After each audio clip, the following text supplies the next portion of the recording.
Dios de la Profecía presenta Compartiendo el Pan de Vida, un programa de estudio bíblico diseñado para brindarle un mejor entendimiento de la palabra de Dios.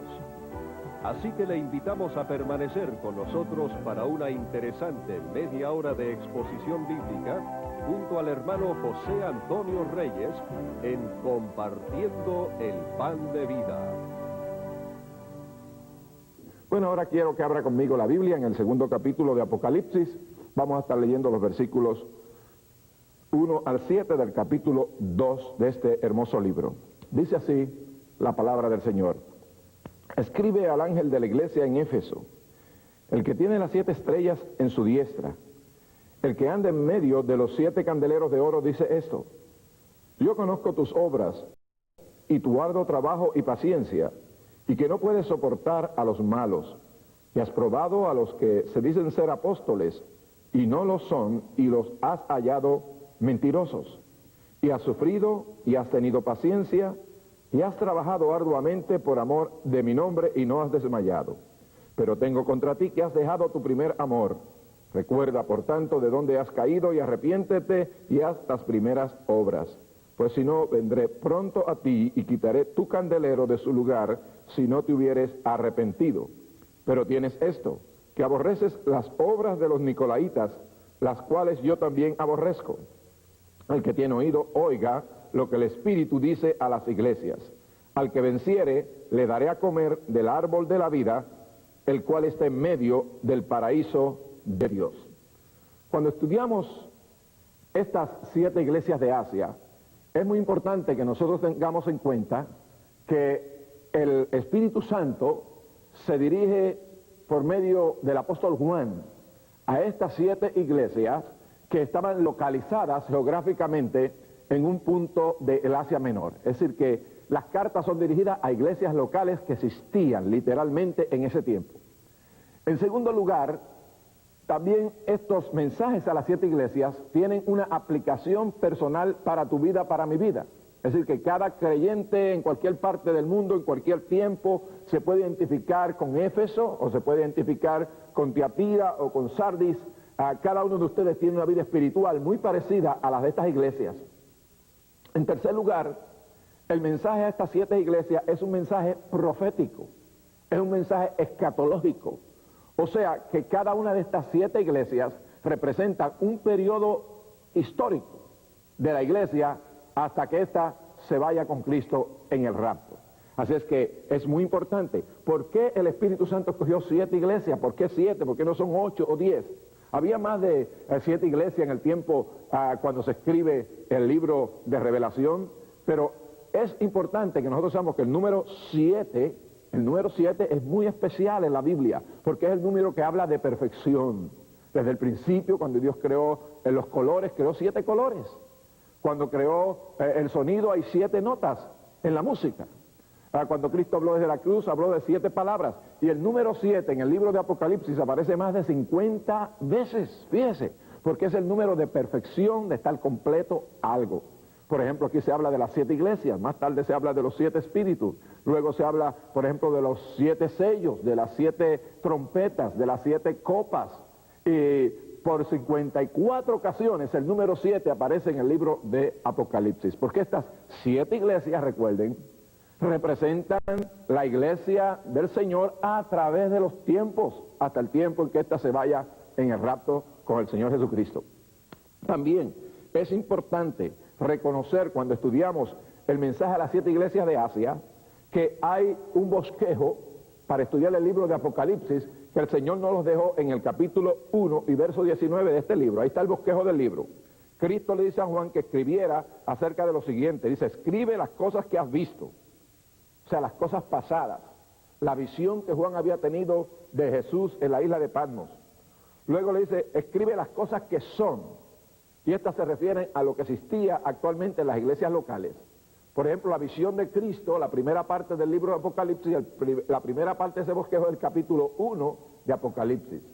Entonces, el capítulo 2 y 3, que vamos a estar estudiando en estas lecciones, cubre las cosas que son, o sea, qué había presentemente en la iglesia o qué hay hoy en día presentemente en tu iglesia y en mi iglesia, o en cualquier parte del mundo en la iglesia del Señor. Así es que también Él nos va a hablar de las cosas que han de ser después de esta, las cosas futuras. Así es que recuerde, el libro de Apocalipsis está dividido en las cosas que has visto, capítulo 1, las cosas que son, capítulos 2 y 3, y las cosas que han de ser después de estas, que es después del rapto de la iglesia. Esto empieza en el capítulo 4 hasta el capítulo 22 del libro de Apocalipsis. Bueno, con esa introducción quiero que veamos de cerca la iglesia de Éfeso. Estos mensajes que se dan a esta iglesia también quiero que usted los grabe, porque van a tener 7 puntos especiales. En primer lugar, cuando nosotros estudiamos las 7 iglesias, debemos saber que vamos a estudiar en primer lugar la localización geográfica de esa iglesia local. En segundo lugar, vamos a ver una característica del Señor Jesucristo que Él presenta especialmente cuando le escribe a cada una de esas iglesias. Y esa característica que aparecen, de hecho, en el capítulo 1, los versículos 12 hasta el 20, nos da la visión que Juan tuvo de Cristo. Y hay diferentes atributos, diferentes características del Señor Jesucristo que aparecen en esa visión que San Juan tuvo del Cristo glorificado, porque la palabra Apocalipsis quiere decir revelación, y es una revelación del Señor Jesucristo, y es una revelación de su eterno programa a través de las edades. Así es que vamos a estudiar, en segundo lugar, cuando estudiamos estas epístolas, las características de Cristo. En tercer lugar, vamos a estudiar las características de esa iglesia local a la cual el Señor se está dirigiendo. En cuarto lugar, vamos a estudiar unas palabras de encomio que el Señor le da a la iglesia. Después vamos a estudiar unas palabras de reproche o censura que el Señor también le da a esa iglesia. Bueno, luego estudiaremos una exhortación que el Señor le hace a la iglesia, y por último estudiaremos una promesa que el Señor le da a cada una de esas iglesias, y también haremos referencia al periodo histórico eclesiástico que esta iglesia cubre. Así es que si vamos a estudiar la localización en primer lugar de la iglesia de Éfeso. Éfeso era la capital industrial del Asia Menor. Así es que el Señor se refiere a esta iglesia de una manera muy especial porque estaba en la capital industrial del Asia Menor. También aquella iglesia estaba localizada en la capital religiosa del Asia Menor. Así es que la capital religiosa, porque ahí estaba el templo de Diana.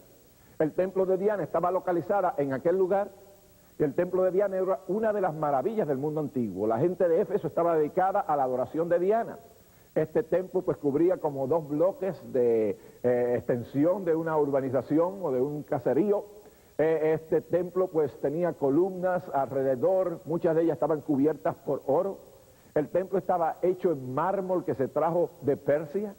El templo de Diana servía también como un banco para todas las finanzas del Asia Menor, ya que había una parte en el templo donde la gente no se atrevía a pasar porque era muy sagrada, y allí la gente ponía su dinero y estaba sumamente protegido. El templo de Diana, dicen los historiadores, que tenía un anfiteatro que cabían más de 24,000 personas. Por eso es que es una de las 7 maravillas del mundo antiguo. El templo de Diana también era una galería de arte, y allí estaban cuadros como el de Alejandro el Grande, etcétera, etcétera.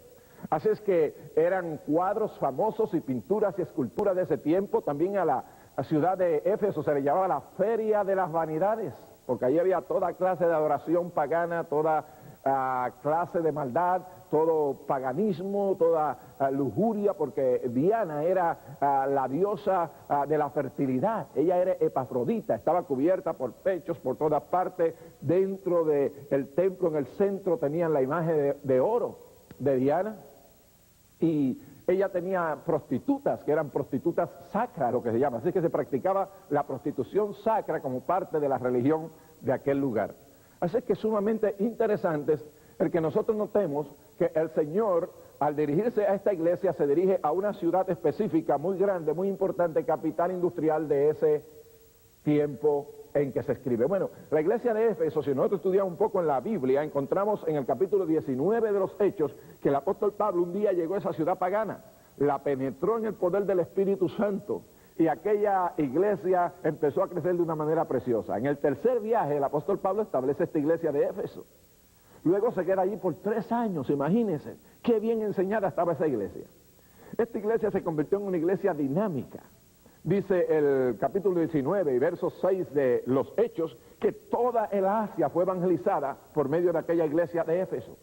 Esta iglesia también poderosamente fue muy enseñada, ya que el apóstol Pablo estaba como maestro allí. Después del apóstol Pablo fue Timoteo. Después de Timoteo vino el apóstol Juan mismo, fue pastor. Y cuando Juan estaba pastoreando la isla de Patmos, mejor dicho, en Éfeso, fue tomado preso para ser llevado a la isla de Patmos. Y Patmos, la ciudad de Éfeso, es bueno que nosotros sepamos en su localización geográfica, es la más cercana que está a la isla de Patmos, por como 30 a 35 millas de distancia, no está muy lejos la isla de Patmos de Éfeso.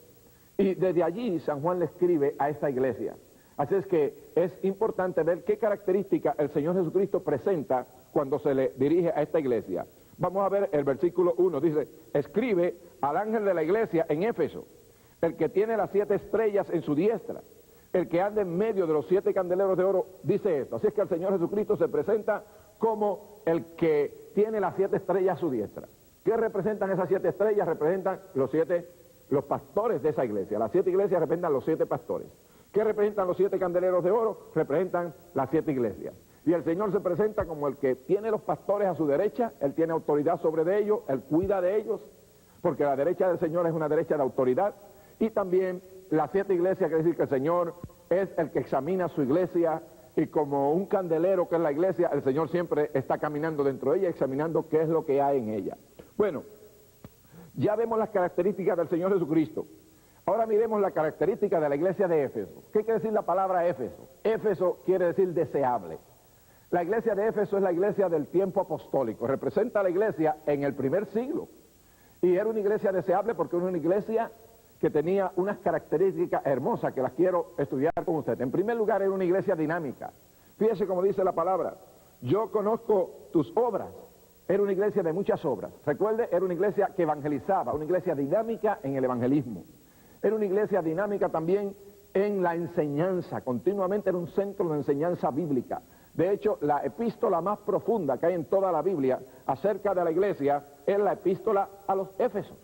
Así es que el Señor, de una manera especial, se dirige a aquella iglesia de Éfeso y el Señor le dice que ella tenía muchas obras, dinámicas. En segundo lugar, era una iglesia dedicada, dice, y arduo trabajo. Era una iglesia que trabajaba hasta el máximo. Ella decía, como David dijo en el capítulo 24 de segunda de Samuel, en el verso 24, yo no le ofreceré a Jehová un sacrificio que no me cueste nada. La palabra trabajo aquí se refiere a un trabajo arduo hasta el máximo. Ellos hacían el máximo para servirle al Señor.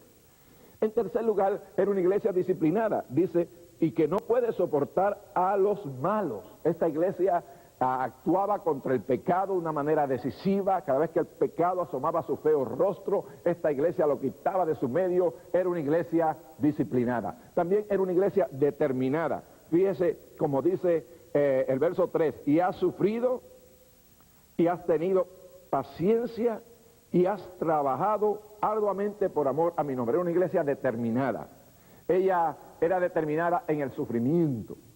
Aquella iglesia sufría, aquella iglesia padecía, porque aquella ciudad se viró en contra de ella. Si usted estudia el capítulo 19 de los Hechos, ve que Demetrio, cuando se empezaron a perder las ganancias, porque cuando la iglesia llegó allí y empezó a predicar en contra de la idolatría, se empezó a caer el negocio de la venta de los templos. Aún los espiritistas trajeron sus libros de magia y fueron quemados, como $50,000 en libros de magia fueron quemados, y aquella iglesia empezó a impactar aquella ciudad. Entonces la gente empezaron a perseguir la iglesia, aún al apóstol Pablo casi lo matan.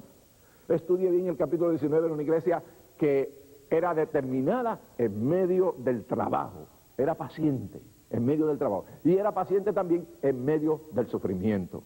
Ahora quiero que usted vea también que era una iglesia con discernimiento espiritual. Tenía discernimiento espiritual, según dice el verso 6, dice, pero tienes esto, que aborrece las obras de los nicolaitas, las cuales yo también aborrezco. Así es que era una iglesia con discernimiento espiritual. ¿Quiénes eran, amigos y hermanos, los nicolaitas? Bueno, los nicolaitas eran una gente que quería traer a la iglesia, introducir, y aquí se habla solo de las obras de los nicolaitas, una doctrina que separaba a los laicos de los ministros. La palabra nicolaita viene de dos palabras griegas, nikao, que quiere decir dominar, gobernar, y laos, que quiere decir laico.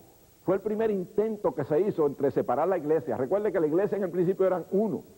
Era la membresía toda tenía el mismo derecho, aunque habían pastores, evangelistas, maestros, Estos no tenían un dominio, el quererse sentir superior a los demás hermanos de la iglesia, sino que ellos usaban esos dones y llamados de Dios para servir a la iglesia. Pero aquí se trató de establecer la primera separación, hacer de nuevo un sacerdocio como estaba en el Antiguo Testamento, y esto pues no debía tener lugar en la iglesia. Y la iglesia de Éfeso sabiamente tuvo discernimiento espiritual y dijo, yo no puedo practicar esto porque esto es contrario al mandamiento del Señor, y ella lo aborrecía, y el Señor también aborrece que se pongan a un lado los laicos y a otro lado un sacerdocio. Eso no es de la palabra de Dios, mi amigo. Bueno, el Señor le da mucho encomio a esta iglesia. Fíjate que estaba llena de obra, llena de paciencia, llena de buena enseñanza. Esta iglesia se podría llamar la iglesia misionera del año. Es una iglesia excelente, deseable, pero el Señor se presenta como el que está andando en medio de los 7 candeleros de oro, y Él mira profundamente en aquella iglesia, no solo lo exterior, sino lo interior. El Señor, como un médico divino, toma su estetoscopio y examina no solo la parte exterior de la iglesia, sino que la mirada escudriñante, aquellos ojos del Señor penetrantes como juez penetran en lo profundo del corazón, y encuentra que aquella iglesia tiene un problema serio, y es que tiene un problema de corazón. Y podríamos llamar a la iglesia de Éfeso la iglesia que perdió el primer amor. Y el Señor le dice a esta iglesia, pero tengo contra ti que has dejado tu primer amor. El Señor encuentra que hay un problema en el corazón, y es triste, porque hay muchas personas que posiblemente cuando van ante un médico, ellos puede que por fuera se vean muy bien, pero que es triste cuando el médico examina y encuentra algo mal en el corazón, y los médicos siempre examinan el corazón. Aquella iglesia, aunque llena de obras, llena de actividad, su corazón había perdido el entusiasmo primero por Jesucristo. Y el Señor Jesucristo entonces, después de examinar ese corazón y ver que se estaba poniendo frío, y la iglesia después que se pone fría, se muere, el Señor vio un peligro tremendo en el corazón de aquella iglesia. Amigo y hermano, y esto es triste. El Señor quiere que trabajemos por Él. Él quiere que estemos llenos de actividades por su obra, de servicio, buscando las almas, llevando la misericordia de Dios a los enfermos, llenos de obras. Pero más que nada, Cristo quiere el amor de su iglesia. Él no transige con la iglesia cuando ésta pierde ese primer amor. ¿Qué se refiere el primer amor? Es ese gozo que hay al principio cuando uno empieza a servirle al Señor. Y lo principal para uno es ese tiempo cuando uno va para la iglesia. Uno ora. Uno busca del Señor, uno está entusiasmado por servirle a Jesucristo de todo corazón. Uno quiere buscar la Biblia. No hay otra razón más importante para uno en la vida que ir al templo a buscar de Dios, a buscar la palabra. Y uno no está mirando a nadie, está sirviéndole al Señor. Y el Señor dijo, iglesia de Éfeso, tú has perdido tu primer amor. Y amigo, yo te pregunto en este día, individualmente siempre hay personas que están como Éfeso. ¿Cómo está tu corazón en este día? Si tú comparas con el tiempo cuando empezaste a servirle al Señor, ¿tienes aquel mismo gozo? ¿Tienes aquella misma frescura? ¿O te has llenado de problemas y de tribulaciones y resentimientos contra hermanos en tu iglesia local o contra los líderes, y no estás sirviendo al Señor con ese fervor que le servía cuando tú empezaste a servirle? Es peligroso, porque hay enfermedad en tu corazón. ¿Cómo está esa iglesia local donde tú estás? Está llena de actividades, pero ¿qué acerca del amor para Cristo? ¿Cuánto tiempo pasa en la oración? ¿Cuánto tiempo quiere pasar con Cristo orando? ¿Cuánto tiempo quiere pasar en la palabra de Dios escudriñándola? Diciéndole, Señor, yo te amo, yo te quiero. El Señor quiere que su iglesia regrese al primer amor. Y como un médico divino, llama a la iglesia a un arrepentimiento. El Señor le da una prescripción. El Señor como médico examina aquella iglesia y ve el mal, pero el Señor le da entonces una prescripción. Y vamos a ver la exhortación a aquella iglesia. La censura fue que había perdido su primer amor. Ahora, el Señor en la exhortación le indica a la iglesia que podía hacer 3 cosas para que se sobrepusiera aquella situación. En primer lugar, el Señor le dice, recuerda, la llama a que ella medite en ese primer tiempo cuando le servía al Señor, cuando amaba a Cristo, cuando deseaba estar con Él en oración, en la lectura de la palabra. El Señor dice, recuerda. Y le voy a decir, aún hay matrimonios que están perdiendo ese primer amor. Hay matrimonios que están perdiendo ese primer amor. Hace mucho yo escuchaba un mensaje, un testimonio de alguien, un esposo, que la esposa se quejó y él se llamaba Juan y le dijo a su esposa María, María le preguntó, Juan, cuando tú estabas conmigo como novio, decía que estabas hasta dispuesto a comerme de tanto que me amabas. Igual le dijo, bueno, aparentemente he perdido el apetito. Y mucha gente han perdido el apetito espiritualmente. Hay matrimonios que posiblemente ya no tienen ese primer amor. Ahora, ¿hay manera de restablecer ese primer amor? La prescripción está aquí en la Biblia. Y el Señor le dice, en primer lugar, recuerda ese momento tan lindo cuando tú empezaste con el Señor. En segundo lugar, arrepiéntete, cambia tu mente. No sigas en tanta actividad, pero olvidándote de mí. Y el Señor le dice, cambia la mente. La palabra arrepentimiento quiere decir cambiar la mente, regresar al Señor, al lugar donde nos fuimos de ese contacto directo con el Señor. Y hoy el Señor te está llamando, amigo, a que recuerdes ese tiempo cuando empezaste con el Señor, esas tribulaciones que están en tu corazón. Ya no testificas del Señor, ya no tienes apetito por leer la palabra, ya no tienes deseo de levantarte temprano a buscar el rostro del Señor. Cristo dice, recuerda ese tiempo hermoso que teníamos juntos. Y Cristo dice, arrepiéntete, cambia tu manera, cambia tu mente, regresa a mí. Y repite, el Señor le dice, y haz las primeras obras. Repite. Puede ser que tú digas, pero yo no tengo el deseo de hacerlo, hermanos Reyes. No siga los sentimientos, empieza a hacer la acción. Y tú verás que los sentimientos siguen a las acciones. Ese es el problema, que a veces nosotros, si no nos sentimos, no queremos hacer las cosas. Pero el Señor dice, empieza a hacerlas, repite las primeras obras. Así es que el Señor, amigo y hermano, le dice a la iglesia en esa exhortación, regresa a mí, arrepiéntete, vuélveme a amar como al principio. Y entonces viene la promesa del Señor. Mire qué lindo, el mensaje siempre termina con una hermosa promesa del Señor. El Señor le dice en el capítulo 2 y verso 7, el que tiene oído, oiga lo que el Espíritu dice a la iglesia, al que venciere, le daré a comer del árbol de la vida, el cual está en medio del paraíso de Dios.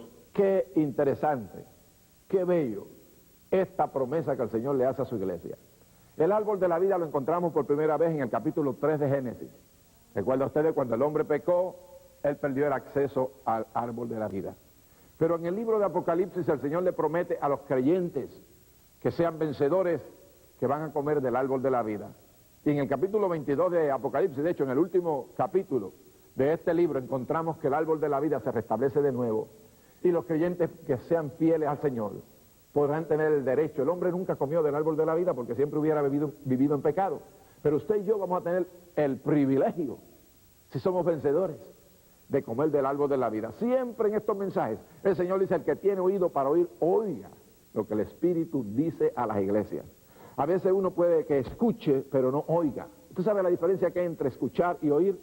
Cuando uno escucha, pues no hace ninguna acción para mejorar su condición. Pero cuando uno oye, uno no solamente escucha, pero uno se determina a accionar sobre su condición. Y yo te digo, en este día, Dios te está hablando a ti. Dios, amado pastor, le está hablando a tu iglesia. Puede que tu iglesia haya caído en una continua tradición. Los servicios ya no tienen vida. La gente llega al servicio, allí están, pero no está la presencia de Cristo allí. Tu iglesia necesita avivamiento. Nuestras iglesias necesitan avivamiento hoy en día, y para tener avivamiento se necesita primero que nada un arrepentimiento total de la iglesia. Cuando la iglesia se arrepiente y llora en el altar, Dios va a traer un avivamiento, y eso es lo que necesitamos. Quiero decirte que el periodo que cubre la iglesia de Éfeso es el periodo de la iglesia apostólica. Posiblemente desde el año 60, cuando se organizó la iglesia, hasta fines del primer siglo. Y era una iglesia deseable. Y si nosotros vemos esta iglesia de Éfeso, posiblemente por fuera era excelente, bella, preciosa. El Señor le dice, escribe a la iglesia que está en Éfeso, el que tiene las 7 estrellas a su diestra, el que anda en medio de los 7 candeleros de oro, dice esto: yo conozco tus obras, tenía obras, y trabajo, y paciencia, y que no puedes soportar a los malos, y que has probado los que deben ser apóstoles y no lo son, y los has hallado mentirosos, y has sufrido y tenido paciencia, y has trabajado arduamente por mi nombre y no has desmayado, y aborrece las obras de los nicolaitas, las cuales yo también aborrezco. 10 cosas hermosas que tenía aquella iglesia, pero lamentablemente había perdido el primer amor. Pero tengo contra ti que has perdido tu primer amor. Amigo, hace poco el Instituto de Igle Crecimiento en California hizo un estudio sobre las iglesias que más crecen en la nación. Estudió 30 denominaciones diferentes. ¿Y usted sabe qué encontró? Que las iglesias que más crecen en la nación, el factor principal no es solo el pastor, no es el templo, no es la localización como antes se pensaba para este asunto de Igle Crecimiento. Las iglesias que crecen son las iglesias que más aman. Tenían como el 35 al 40% más de amor sentían la gente en las iglesias que crecían que en las iglesias que están estáticas o que están descayendo. Amigo, cuando la iglesia ama, la gente se va a salvar. Cuando tenemos amor para Cristo, vamos a tener amor los unos para con los otros. Y yo te pregunto, ¿cómo está tu corazón en este día? ¿Cuál es la condición de tu vida? El Señor está llamando a su iglesia al arrepentimiento. La prescripción del Señor sigue siendo igual. Recuerda, mi iglesia. Recuerda, amado miembro, cuando tú le servías al Señor con ese gozo del principio. En segundo lugar, arrepiéntete. Cambia tu mente. No sigas en esta directiva. Cambia la ruta, da un about face. Tórnate de nuevo a mí, como dicen. Cuando los soldados van en una dirección y cambian hacia otra, el Señor los llama a su iglesia un arrepentimiento y haz las primeras obras. Yo te pido que en este día tú decidas en tu corazón: voy a empezar de nuevo con el Señor Jesucristo. Voy a volver a ese calor espiritual, a mi vida de oración, a mi vida de devoción, a mi vida de adoración, a mi vida de amar a Cristo. Es bueno amar las almas, pero es más precioso amar a Cristo. Cuando la iglesia ama a Cristo, no tendrá dificultad en amarse unos a otros. Cristo dijo: en esto conocerán todos que sois mis discípulos, si tuvierais amor los unos con los otros. Amigo, el Señor nos está llamando a un nuevo amor, a una nueva relación, a una nueva búsqueda de su preciosa presencia. Y hoy tú tienes la oportunidad de regresar a Cristo y servirle con todo tu corazón y con toda tu vida. Quiero informarle que para ayudarle a usted a continuar creciendo en su vida espiritual, hemos preparado una hermosa guía de estudio bíblico sobre las 7 iglesias de Asia. En esta cubrimos temas tales como la iglesia que perdió el primer amor, la pobre iglesia rica, la iglesia rica que era pobre, la iglesia que se casó con el mundo y otros temas más que le edificarán grandemente a usted. Solicite su guía hoy mismo.